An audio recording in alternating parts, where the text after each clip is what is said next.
So good morning, everybody. Morning, Lord Mayor, ladies and gentlemen. Thanks very much for coming along on this damp morning to what is our annual Dublin Economic Monitor Event. Can you hear me? Yep. Yeah, okay. So my name is Julia Passport. I'm an economist with Dublin City Council and I'm responsible for the Dublin Economic Monitor. And this morning we're launching the Q1 edition and the theme of this edition is tourism. In a few minutes you're going to hear from Andrea, who's going to talk you through some of the trends that we're seeing in the Dublin economy. But first of all, I'd like to introduce the Lord Mayor, Dáidir Osti, to come and say a few words.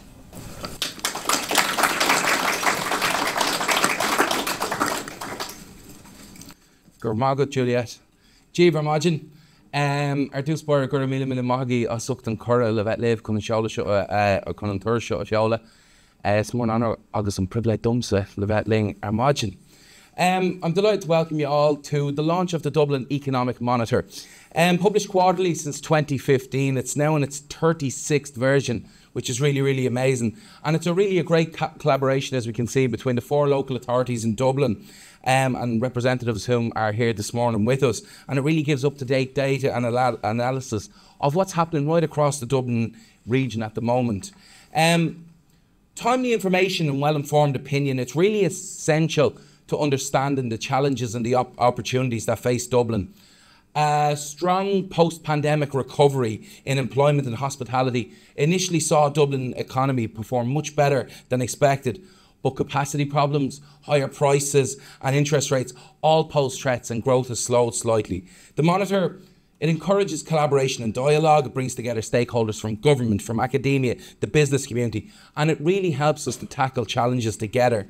It's fitting that the event is held here this morning down in Dublin Docklands, an area that's seen considerable change and transformation in recent years and has become, I suppose, to many of the domestic and international companies that are central, it's become home to many of the companies that are central to the success stories in Dublin at the moment. Also central to that success of the economy is the tourism sector. Dublin has a rich history, a really vibrant culture, and is famous for its hospitality, and it's long been a magnet for visitors both domestically and internationally. It contributes about €2.6 billion per year to the Dublin economy and supports 68,000 jobs.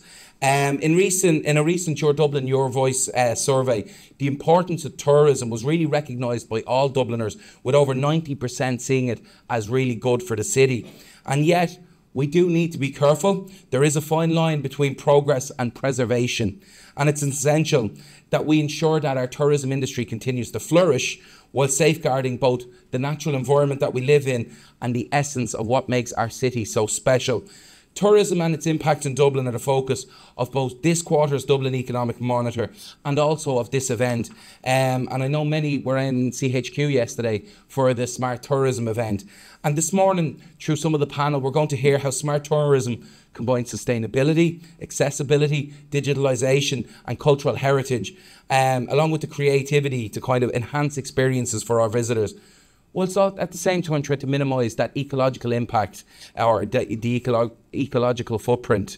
Cutting edge technologies such as digital trails, smart kiosks, can now be used for navigating our streets and discovering hidden gems in Dublin. Data analytics can be used by practitioners and policymakers for feedback to kind of elevate that all aspects of the visitor's experience and help us to develop it a little bit better.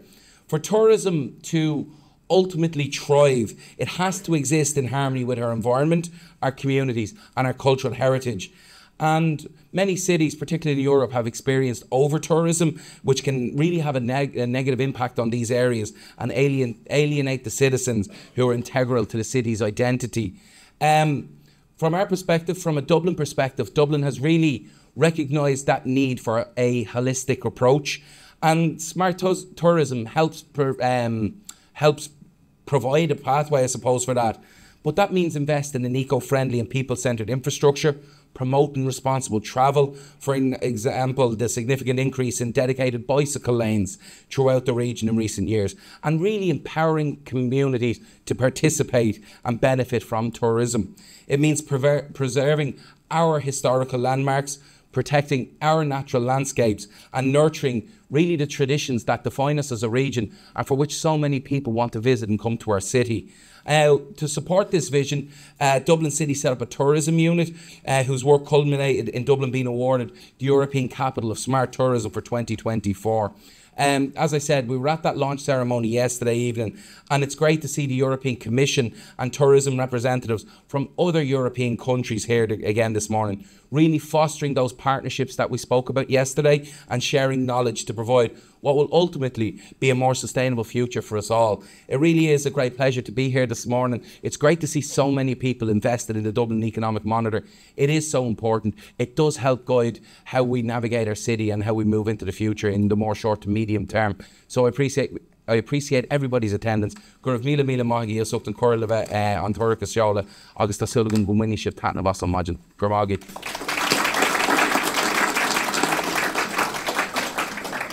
Yeah, thank you very much, Lord Mayor. I'm now going to ask Andrew Webb, who is the Chief Economist here at Grant Thornton, to talk us through some of the trends that we're seeing in the Dublin economy at the moment. He's been working with us in Dublin City Council for the last 4 years on this monitor, so I'm sure you'll have some interesting insights this morning.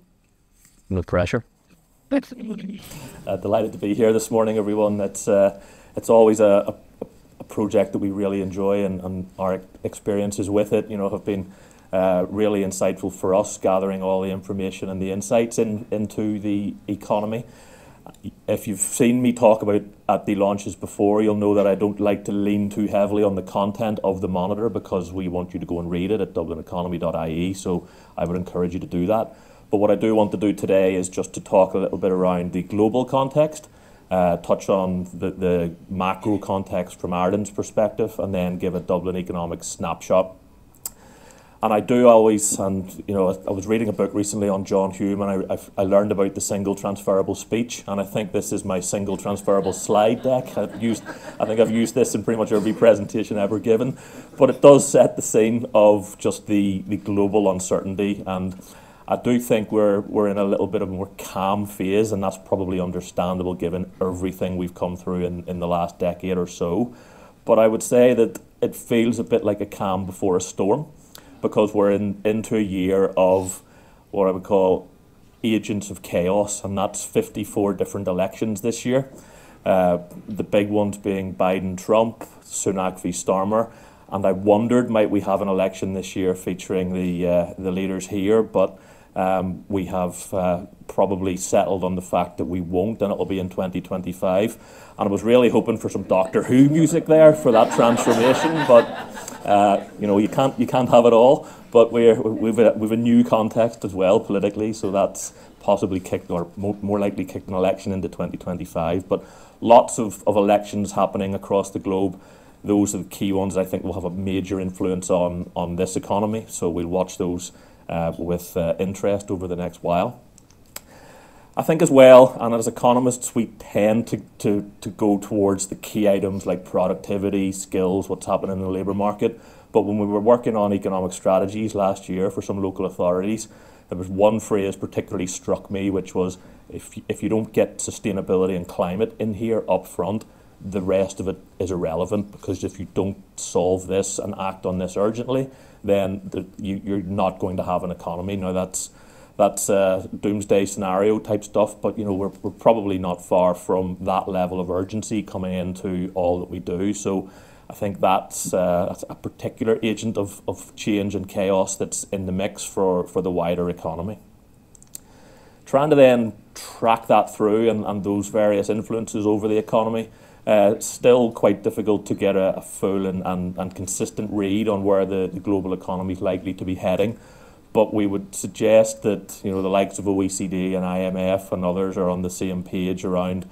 I need new analogies, people. So if you have any that don't relate to car engines, limp mode and stuck in second gear, I'll gratefully receive them. But the global economy is in that sort of limp mode, which is just stuttering along, posting growth, but nothing particularly exciting.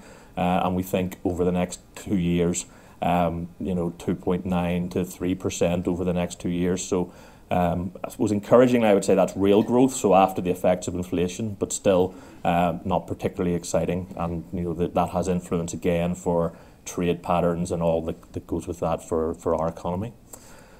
I'm thinking about our economy, and we wrote about this in this edition. It's, did we avoid recession? And I suppose the answer is it depends how you look at it, because domestically, I don't think it felt like a recession, and the numbers would back that up.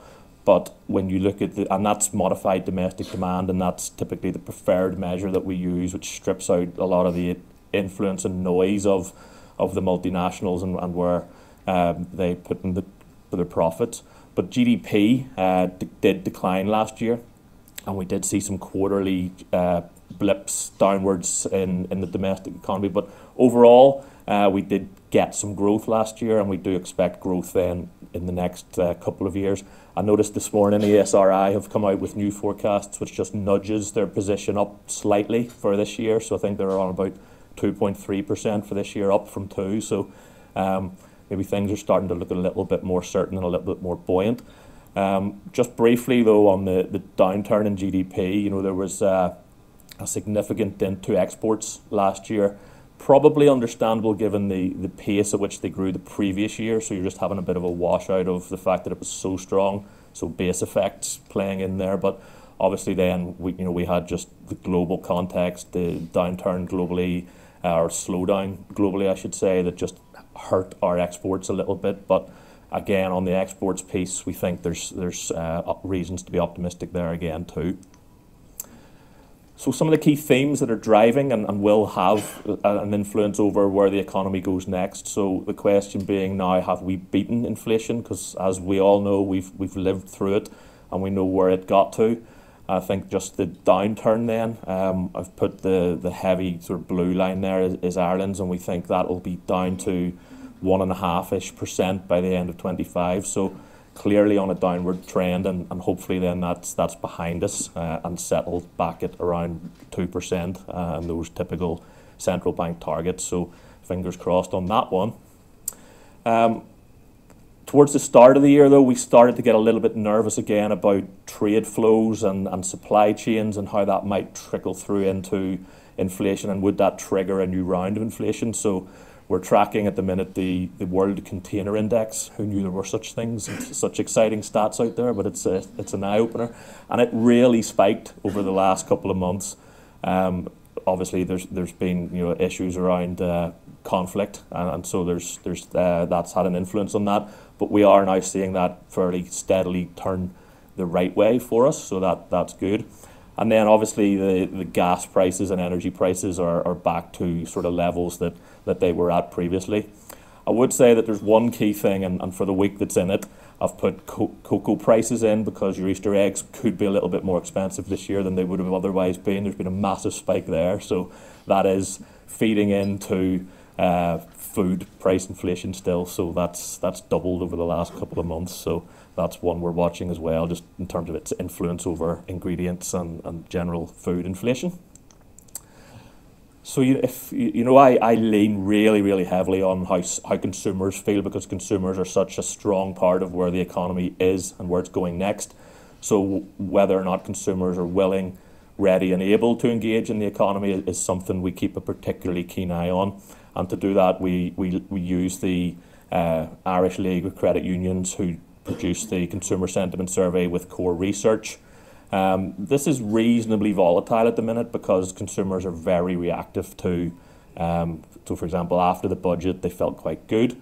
At the start of the year, they were starting to feel a little bit more, that confidence was starting to feel a bit more sustained, but it's just dipped away slightly because there's news about layoffs still, and that the cost of living pressures are still around, but maybe they're not just quite easing as fast as consumers hoped. So still a little bit of uncertainty in the consumer sentiment, but as you can see there, February 24, very much higher than it was in February 23, for example. So we hope that consumers are, as I say, ready, willing and able to engage more in the economy over the coming year.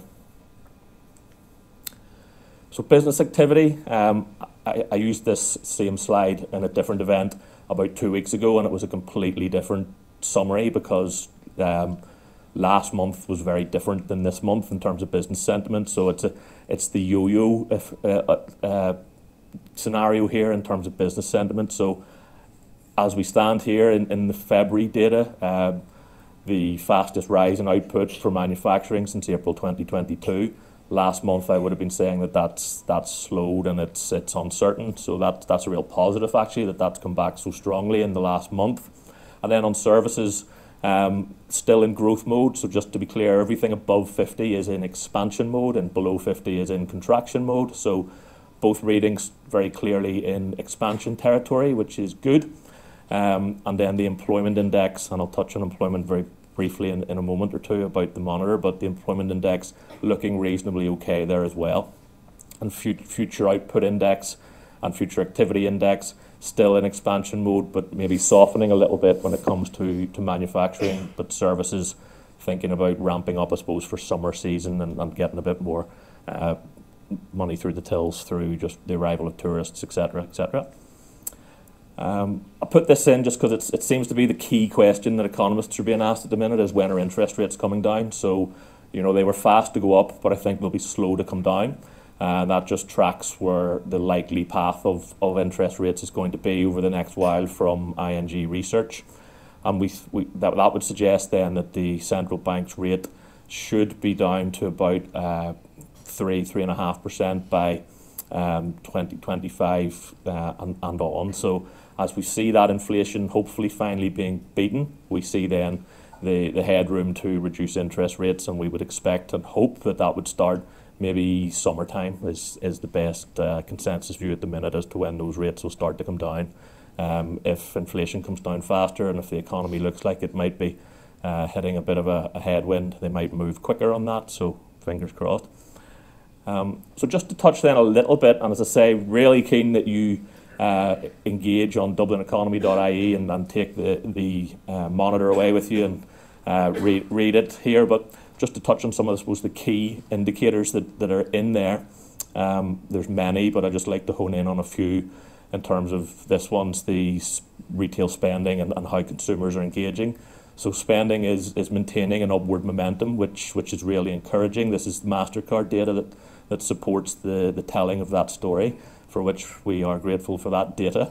And we can see that it's up across the board there, but the strongest year-on-year increase in entertainment. So that's people back out engaging, and we see a number of events coming down the pipe that will really help that. I was at an event last week when STR showed forward bookings for hotels and what they call the Tay-Tay effect, which is when Taylor Swift's in town, you can see hotel bookings going like that. So Taylor's going to boost the economy this year, and I think a few other events might do that too.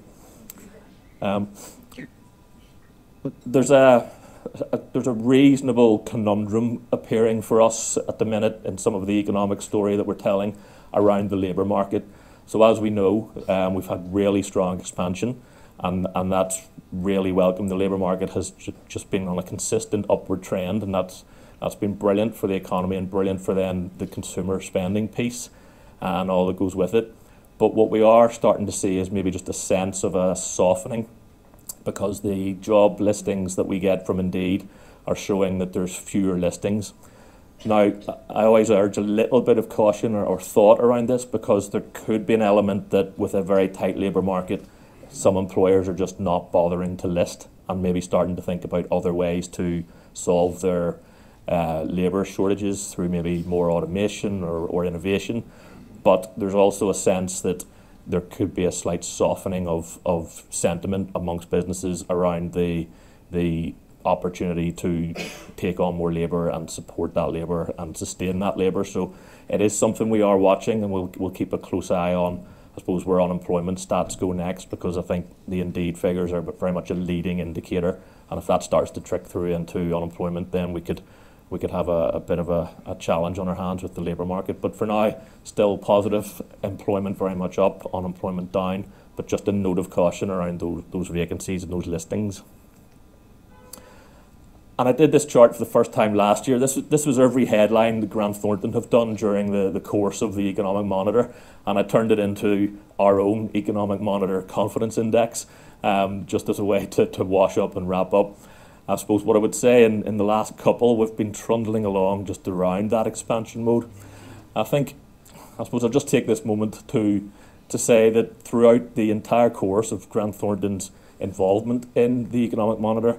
We've been very heavily championed by Brendan Foster.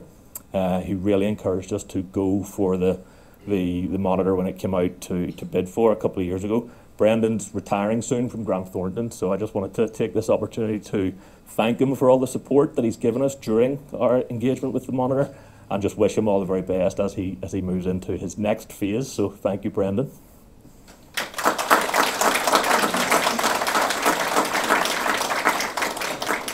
And that, ladies and gentlemen, is all from me. So on that, I will stop, and I believe we're now moving into a panel. So I'll hand back to Juliet to push on. Thank you. Thanks very much, Andrew. Insightful, interesting and entertaining, which is not usually a word that you use in relation to economics.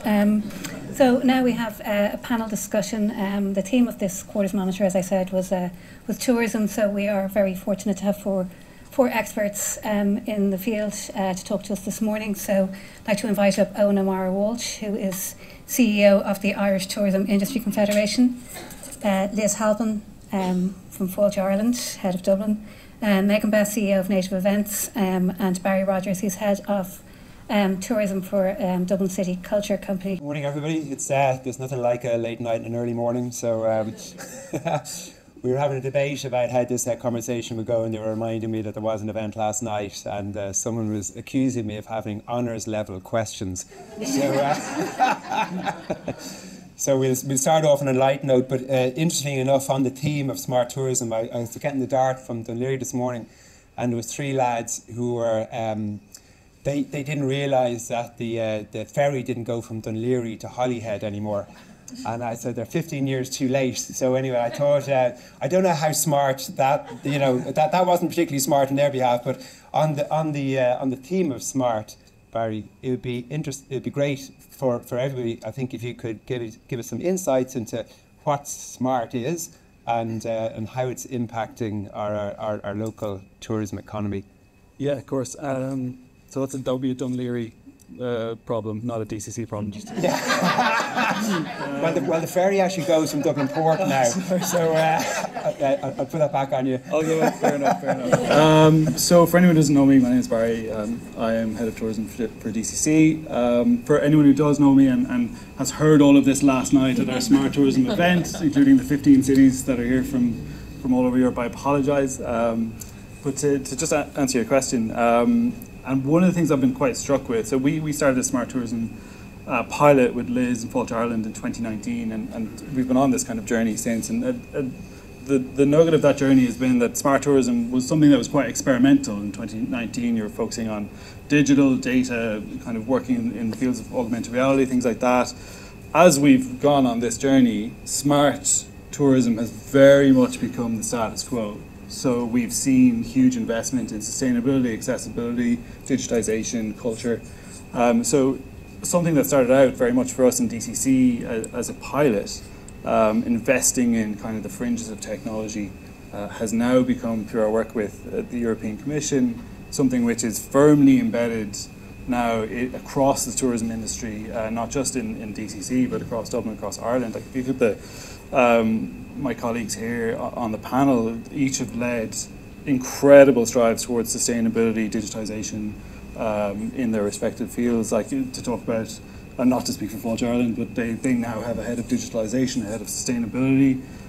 We could go on and on. These are things that didn't exist 5 years ago. So the thing I've been most inspired by in the last kind of 24 hours, and particularly hearing the kind of grace with which the Lord Mayor or our Chief Executive can speak, people who are extremely busy, can speak to what smart tourism means as something beyond technology, and what it means to citizens in Dublin, and what it means for things like accessibility, culture, sustainability. That has been incredible for us, and it really encapsulates the kind of work we've been doing over the last 4 or 5 years to make smart something that is beyond technology. And for anyone who heard that last night, I think it really resonated in that room. It was a huge feeling of Dublin kind of very much stepping into a new space together. Everyone who was there, kind of, it was a palpable feeling in the room as well. So yeah, it's been an incredible journey, and just to say thank you to everyone, particularly Mary McSweeney, Jamie Cudden and Liz who've helped us lead it. Fantastic. Yeah, because I mean, I've been following Smart Dublin. I was involved in the Smart Dublin launch going back to my days in Maynooth. It was 2007, I think, or going back then, Jamie, right, a long time. So smart tourism almost seems like it was like a startup, right? Yeah. That's caught on, and like any typical startup, you saw the appetite for it, you saw the opportunities for it, and it's really interesting talking about the sustainability piece. And Megan, maybe if I can bring you in. Megan is CEO of an events company, Native Events. And Megan, maybe just tell us a little bit about your product and why it's popular in the market and how you're seeing the demand for what you're doing. Yeah, absolutely. And thank you for the opportunity for a shameless plug for Native Events. Yeah. Delighted. Yeah, I mean, like, it's quite complex, actually. We do 3 different things. We do consultancy, which is strategy development, roadmap development, policies in climate action and sustainability for the creative industries and the event sector. We do event production, so that's conferences, trade shows, markets, and everything in between, and community and staff engagement days. And we do event equipment hire, so that's the likes of batteries and solar for temporary installations to try and reduce environmental impacts at events. And we hire out upcycled furniture and decor made from salvaged materials to start to move towards the circular economy within the event space. So it's a broad range of things that we do with a broad range of actors. Like we work with state and semi-state bodies. Recently, we did a set of sustainable festival guidelines with Fáilte Ireland, which covers 175 actions that a festival can take across 7 impact areas to move towards more sustainable and circular practices. But we also do with individual organisations, like small operators, galleries, theatres, event spaces. Most recently, we did a big piece with St. Patrick's Festival, actually. We've been working with them for years. And last year, we developed their climate action policy, which we got sign-off from their board on. And then this year, we've been doing a really in-depth carbon footprint analysis and audit with those guys, which is still ongoing, even though the festival finished last week. Okay. So it's been a journey, I suppose, since 2017, when we founded, to where we are now in terms of the appetite and the awareness and the engagement from the full sector. And I mean, we're less so tourism and hospitality and more so event and engagement and tourism from that angle, I guess. But yeah. And Megan, who cares about it? Is it the, obviously there's a need there, there's an ESG need from the corporate side, very strong, and that's been effectively driven by policy. But who do you market the fact that this event is sustainable to? Did you find that the customer, the end user, that's on their consciousness, and this is a decision, it impacts their decision to come to an event, etc.? So what are the benefits then? And the reason I'm asking is because, running the Leo office, we find it hard to get companies to engage in sustainability. So I'm always interested to understand the various drives for becoming more sustainable. I'm interested to hear that businesses are not necessarily engaging in this, because I mean the EPA did a massive piece of work 4 years ago and updated it just this year on climate change in the Irish mind, and it found that 86% of Irish people really care about climate action and are very aware and want to move and are making business decisions and consumer choices based on that. And that's what we've found with all of the organisations that we're working with as well, is that there's a huge awareness now. And I think what happened on the back of the Great Panini is that people became very aware of the fragility of our environment, and a new understanding was born. And I mean, it reflects what we've been saying here even just since this morning. There's no future and no economy and no anything without embodying sustainability and climate action into what we do. So businesses that we work with, organisations that we work with, state agencies that we work with are all very aware and very keen to push this as part of their kind of forward-thinking agenda, really. Well, it's great to hear that those sectors you work in are coming to it. It's very powerful. And on that agenda, on that question, so Fáilte Ireland, Liz, is clearly driven, to encourage companies to be more sustainable. Can you maybe just give us a little bit of an insight into how you're driving that and how you're supporting companies on their journey in that regard?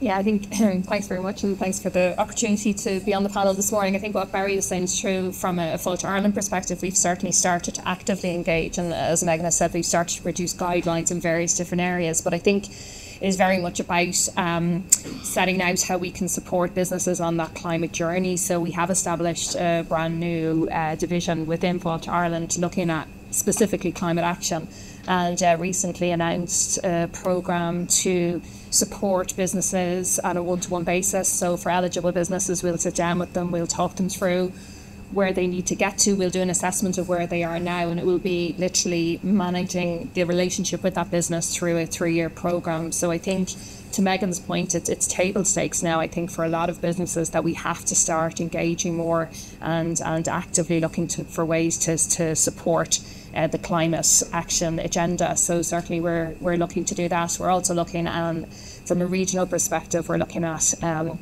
sustainability indicators. So we're looking to see what are the key metrics that we could look to measure, and then on a national basis, in partnership with Tourism Ireland and Tourism Northern Ireland, we've had a national sustainability assurance programme. So lots of exciting initiatives. They were launched in the last couple of weeks, and I think, again, to what Barry was speaking to earlier, I think what I've been really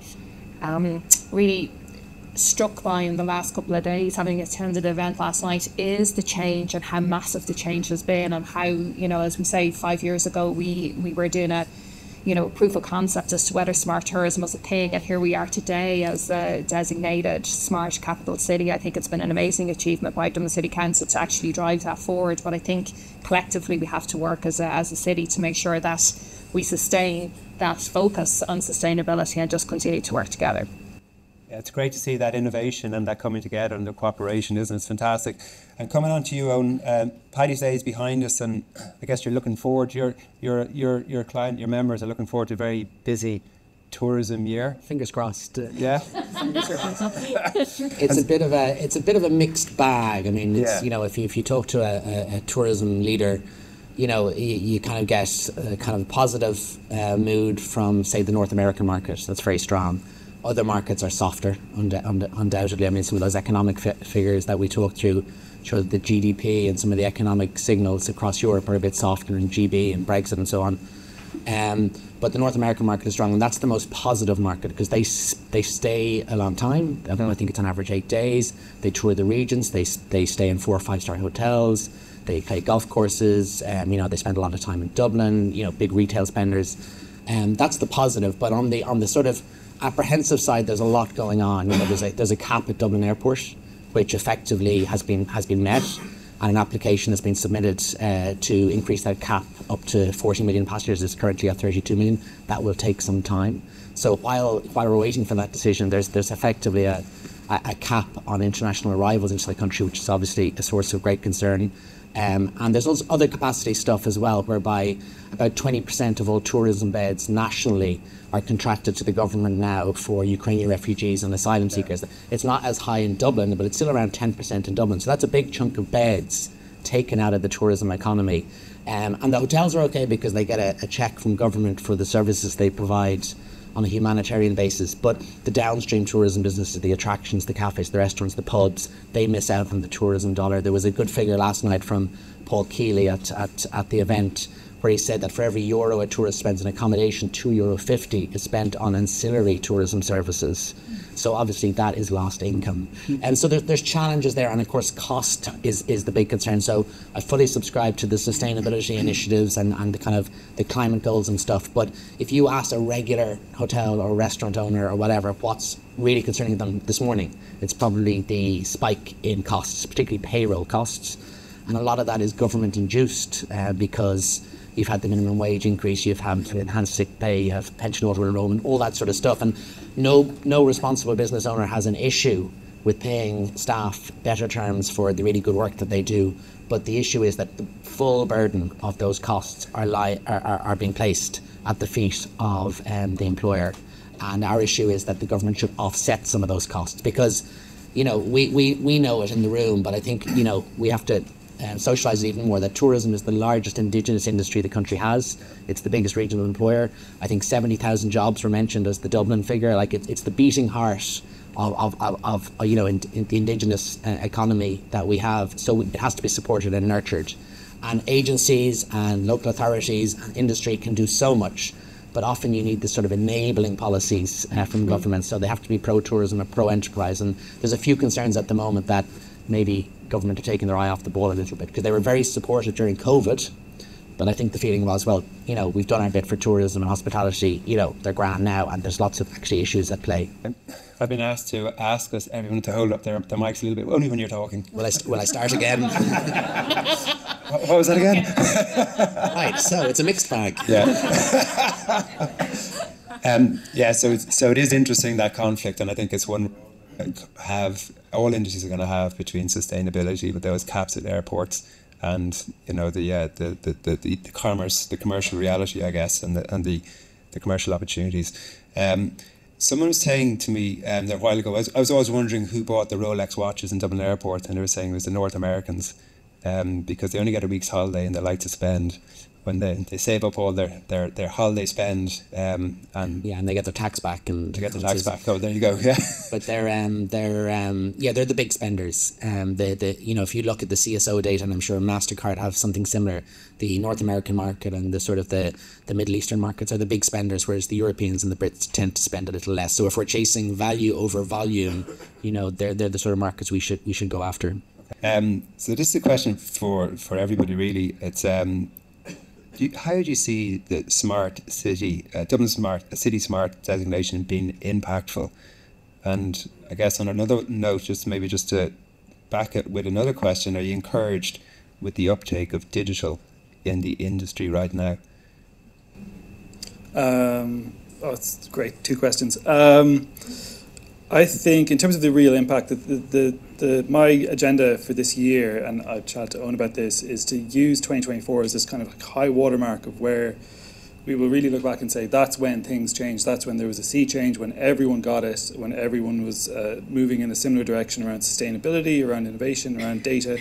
I've very kind of quietly been using the designation as an amazing excuse to get a hell of a lot of work done and not a lot of time, key partnerships with the likes of MasterCard, Google, OpenAI, and also getting the city and city leaders, which is extremely important, to articulate a vision for the city which resonates not just in the city with our locals but beyond as well, and that's been amazing. That's been something that until maybe 5 or 6 years ago was very much not part of the conversation. So for me it's very much about core practical projects, and we're driving those. We announced six partnerships and flagship projects last night. But I think for me the long term kind of tail effect of it is very much driving this narrative around how things are changing and using 2024 as the kind of benchmark of saying, like, this is when we all came together, and this is when things kind of started moving in a different direction. That's very much what it's about for me. I think it's difficult sometimes to make all of these things. To answer your point about digital, there's 4 categories in smart tourism for anyone who doesn't know. There's accessibility, sustainability, culture, and digital. For years, digital was easy for us. Dublin was naturally inclined toward digital projects. We had an amazing portfolio of projects with Smart Dublin, and we've continued to drive in that area. So we just launched a partnership with OpenAI around an AI itinerary builder for Dublin. We have Dublin Discovery Trails, which is a partnership with Fáilte Ireland on augmented reality tourism products. So we actually, digital is kind of one of the areas where we're quite good at. But I always say it's not about the kind of sexy stuff all the time. Like, if Digital That Delivers, which is a project Fáilte Ireland are leading, is like the equivalent to rural electrification for Irish tourism, and it's not talked about. You need, as to Owen's point, you need that level of government leadership in order to make the things that we're doing at local authority level work. So it's really about everyone kind of coming together and singing off the same hymn sheet, I think. But yeah, those two questions are really good, because I think legacy impact is always important with big events and designations like this, and the digital aspect for us is just, Jamie and I love it, so we just do it as passion projects. Yeah. You're natives. Yeah. Would anyone else like to pick that up? I'll pass on to the guys now. I think for the beauty I think about the SMART designation is that those 4 areas, accessibility, sustainability, cultural, and so on, we've achieved them all, but to the standard of Europe, and we're now obviously fulfilling it and delivering on it. So it's a massive achievement, and I think I'm not sure if it's a market differentiator, but it should be another attractive reason to come to Dublin and come to Ireland, to show that we're so progressive. And I think the big thing I picked up from Barry was that the unsuccessful bid was it 2 years ago, 3 years ago, and the amount that has happened since then to actually turn it around and be able to tick all the boxes that the judges had is something else. So, if you want an accessible city, if you want a cultural city, if you want a sustainable city, we have it here. And by achieving it, I think it just encourages everyone to maintain that progress and keep on progressing. And also what I loved, I think, about last night and my conversations with Barry is just the collaborative aspect, the fact that, Dublin City Council, Fáilte, Tourism Ireland, the industry, the other local authorities in Dublin, everyone was pushing in the one direction. I just think that's a really positive sign, and I think it just shows that tourism can really prosper and thrive with collaboration, and too often lip service is paid to that word, but actually you saw it in real effect last night and with the award. Thank you. I might maybe just speak to the digital that delivers a little bit. So this is a program that we have where, again, we engage one-to-one with businesses, and the insight there is to help people optimize their shop window, their digital shop window. And it's looking to maybe what Owen was speaking to there, that it's to help people maximize the opportunities that they have to sell through various different channels. So it's looking at channel mix, it's looking at booking systems, and for people who want us, that whole global connected distribution. So it just means that businesses are putting their best foot forward as they have their digital shop window. And then from Dublin's perspective, then it's that whole consistency piece that everybody speaks to, the positioning and the opportunities that we share as a city. So it's a great program, as you say. I'm going to use that. I think that's a brilliant analogy of what it is, because it is day to day, linking in with people day to day to help them move forward. So just one of the programs. But I think, again, last night I was really struck by the first application for the smart tourism designation when you had your masks on. So look how far we've gone. So it was during the pandemic, the guys were over making the pitch for Dublin, and now here we all are today, buoyant on the success of last night. So best of luck for the year ahead. It's a great opportunity for us. I just need to hold. I don't need to press anything. Don't press anything. I suppose just to echo what everybody's been saying, like, there is a massive, massive opportunity in front of us now, and smart anything is a massive opportunity. I suppose to respond to the question, like, I would point to international examples of the kind of interplay and melding of sustainability, technology, collaboration and cities. Two examples jump to mind. There's the city of Amsterdam, who have now banned generators from public streets, so that it obviously reduces carbon emissions, it reduces NOx, it reduces all of that noise and all of those things. And the way that they did that was to invest in grid connections for any outdoor events that are happening. Manchester similarly followed suit. So essentially it's working with the councils, it's working with engineers, it's working with event managers, it's working with digital technology for the benefit of the city and for moving towards sustainability and climate action. So I think if there's something that we can take away from that, it's like looking at those best practice examples and saying, Dublin could definitely do that, and we could do it, but only if we do it together. Thank you very much. Some great insights there. And so it looks like we're well and truly launched, right? And our next stage is the slingshot, right, to take us to our next orbit. And so what does that look like? How do we is this a question of increased marketing budget, to get to those operators that aren't digital, to build up that competency, that awareness of the opportunities around digital?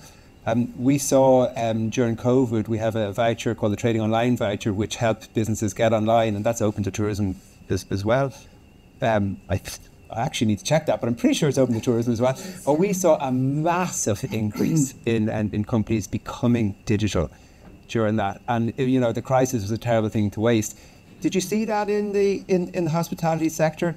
Or what is that opportunity really to create that leap and that quantum shift in their digital shop windows, you were saying? Yeah, I'm not. Open again. Look, I think it's an iterative process. I think that it's just that sustained focus on making improvements. I think one of the big things for Dublin from a tourism perspective is that whole idea of getting people to stay longer and do a little bit more. So typically when people come to Ireland, and particularly the long haul higher spenders that Owen spoke about, they typically top and tail. So they stay in Dublin at the start or the end of a visit. And for us, it's about getting them to do more while they're here. So if you're going to stay for one night, visit more than one attraction. Or if you have a longer stay in Dublin a little bit longer. I think that they'll be the step changes for us, that if we can really leverage the opportunity to showcase the city. So as people are planning their trips and they're looking to see what there is to see and do, we call them hidden gems. But in some instances, people know the big attractions, and it's how do we help them uncover the other things to see and do. And that's the importance of technology, and that's the opportunity that,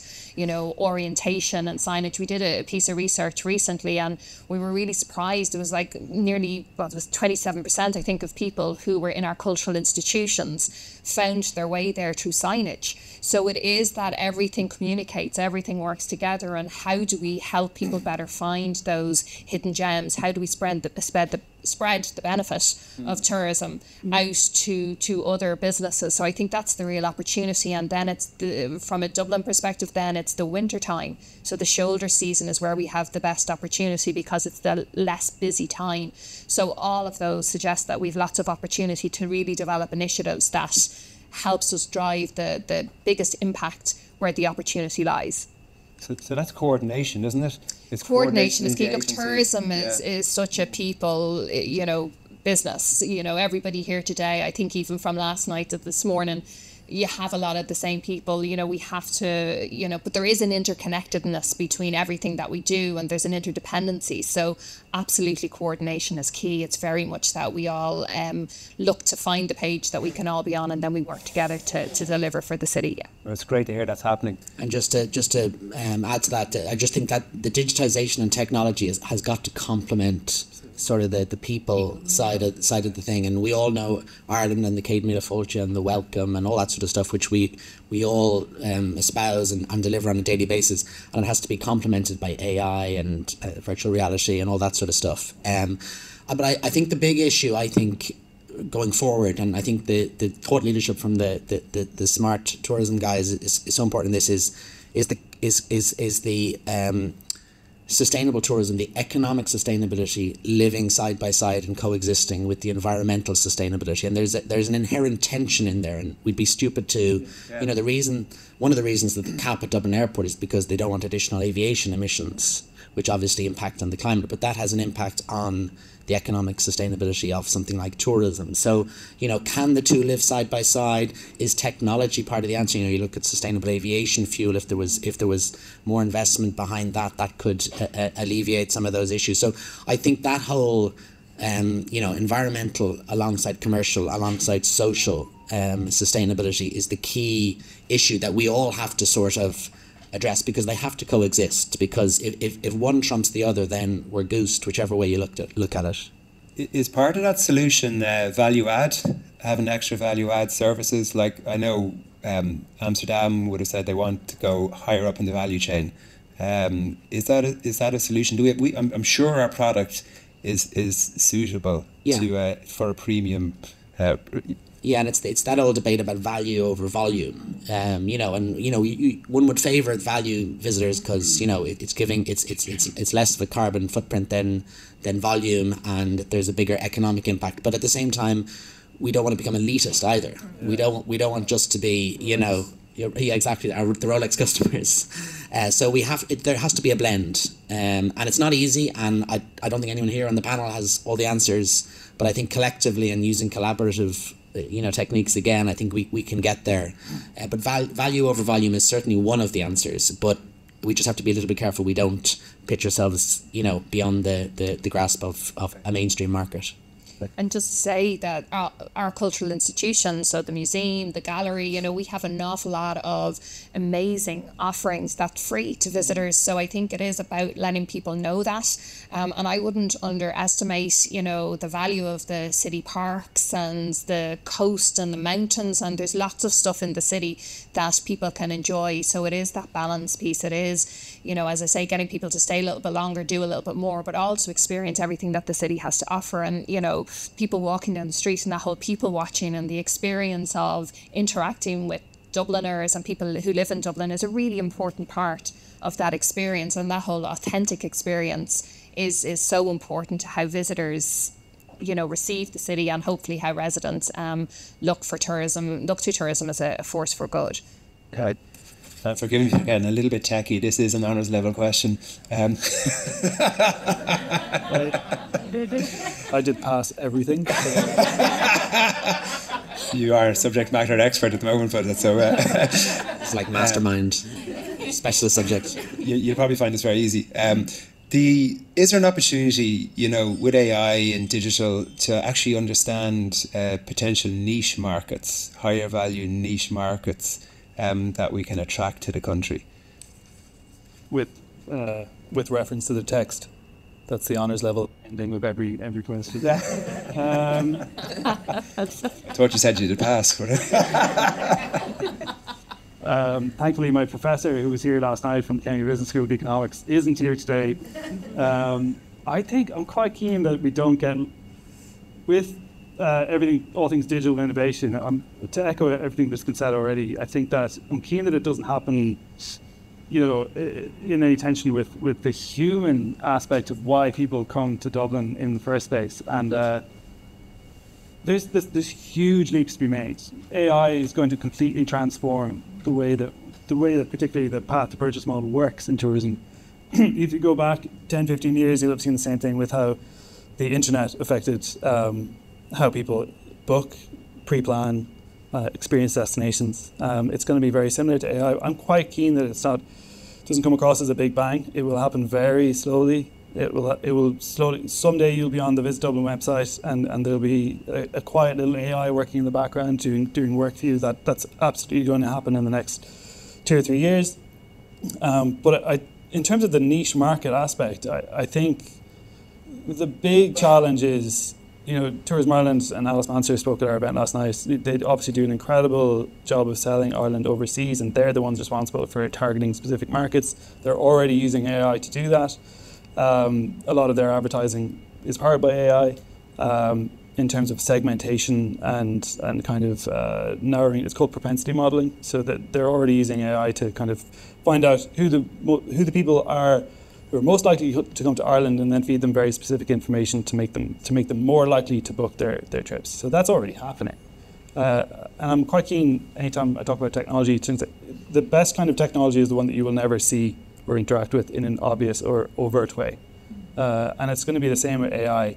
The way in which those AI tools are used is up to all of us to target very specific markets. And in terms of the niche market, and like to Liz's point, the value add here is that we can use these tools to push and encourage visitors to lesser visited parts of the city in order to distribute the economic multiplier effect that they have, which is extremely unique to tourism, and I don't hear it talked about enough.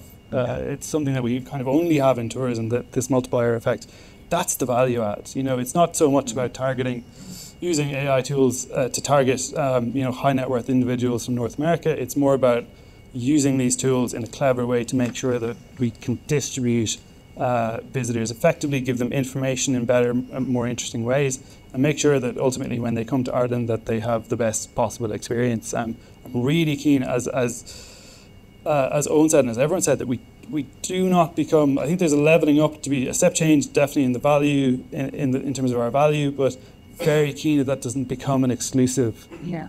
And Ireland never becomes an exclusive destination. I think that's fundamentally anti-inclusive to everything the Lord Mayor spoke about this morning. Yeah, absolutely, yeah. So there's great things will happen in technology, but they'll happen slowly and carefully. And it's up to us then as kind of people who are employing these tools to do it in a way that's clever and unique and interesting.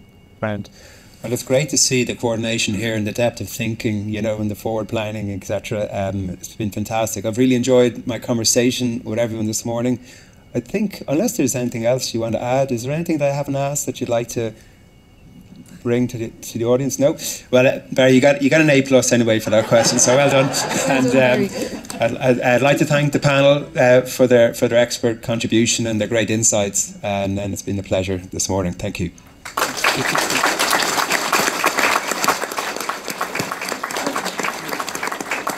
So now I believe it's my pleasure to welcome Richard Shakespeare up to it.